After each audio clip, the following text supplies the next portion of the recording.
लालची किसान और सोने की चिड़िया की कहानी। बहुत समय पहले की बात है। एक पीपल के पेड़ के नीचे एक चिड़िया का बच्चा जख्मी हालत में पड़ा था। वहां से एक किसान अपने घर की ओर जा रहा था, तभी किसान ने चिड़िया के बच्चे को तड़पते हुए देखा तो उसने उसे उठा लिया और अपने घर ले आया और चिड़िया के बच्चे की मलहम पट्टी की और दाना पानी दिया। 1-2 दिन में चिड़िया का बच्चा एकदम स्वस्थ और ठीक हो गया। किसान के बच्चे दिन भर चिड़िया के बच्चे के साथ खेलते रहते थे। धीरे धीरे चिड़िया का बच्चा बड़ा होने लगा। उसके छोटे छोटे पंख निकल रहे थे, उसके पंखों का रंग सुनहरी था। धीरे धीरे समय बीतता गया। चिड़िया का बच्चा बड़ा हो चुका था और उसके पंख भी बड़े बड़े हो चुके थे। चिड़िया और किसान के बच्चे दिन भर साथ साथ खेलते रहते थे। एक दिन चिड़िया का एक पंख टूटकर गिरा तो किसान के बच्चों ने उसे उठा लिया और अपने पिता को दिखाया। किसान उस सुनहरी पंख को देखकर आश्चर्यचकित हुआ और उस सुनहरी पंख को लेकर सुनार के पास गया। सुनार ने किसान को कहा कि ये पंख असली सोने का है। किसान ने उस सुनहरी पंख को बेचकर खूब सारे रुपए ले लिए। अब किसान का जीवन अच्छा कट रहा था। चिड़िया का प्रत्येक 4-5 दिन में एक पंख टूटकर गिर जाता था और किसान उसे बेचकर खूब सारे रुपए ले आता था। एक दिन किसान बैठा बैठा सोच रहा था। अब किसान के मन में लालच आ चुका था। किसान ने सोचा कि क्यों ना इस चिड़िया के सारे पंख आज ही तोड़ के एक साथ बेच दूं तो खूब सारे रुपए मिलेंगे। किसान ने चिड़िया को पकड़ा और उसके सारे सुनहरी पंख एक साथ तोड़ने लगा। चिड़िया दर्द से चिल्ला रही थी। किसान के बच्चे भी अपने पिता को ऐसा करने से मना कर रहे थे, लेकिन किसान ने अपने बच्चों की बात नहीं मानी और चिड़िया के सारे पंख उखाड़ लिए और चिड़िया को मरी हुई समझकर घर से बाहर फेंक दिया। किसान सारे सुनहरी पंख लेकर बेचने के लिए शहर गया। वहां पर उसने एक सुनार की दुकान पर जाकर सारे पंख बेच दिए और खूब सारे रुपए लेकर घर आ गया।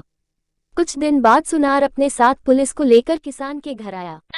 पुलिस ने किसान को पकड़ लिया। सुनार ने किसान पर उसके साथ धोखा करने का आरोप लगाया था। सुनार ने कहा कि किसान ने उसे जो सुनहरी पंख दिए हैं वो सब पीतल के हैं।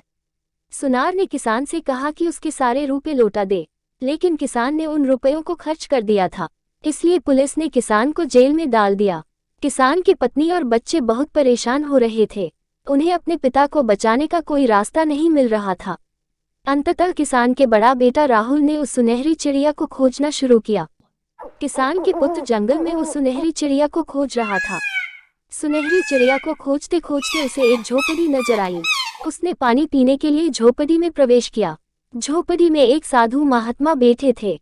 किसान के पुत्र राहुल ने साधु महात्मा से सुनहरी चिड़िया के बारे में पूछा और साधु महात्मा को सारी बात बताई।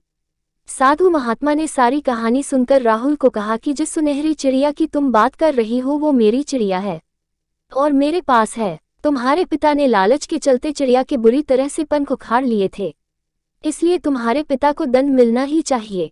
साधु महात्मा ने राहुल को बताया कि सुनहरी चिड़िया के पंख उसके सुख और डैक पर निर्भर है।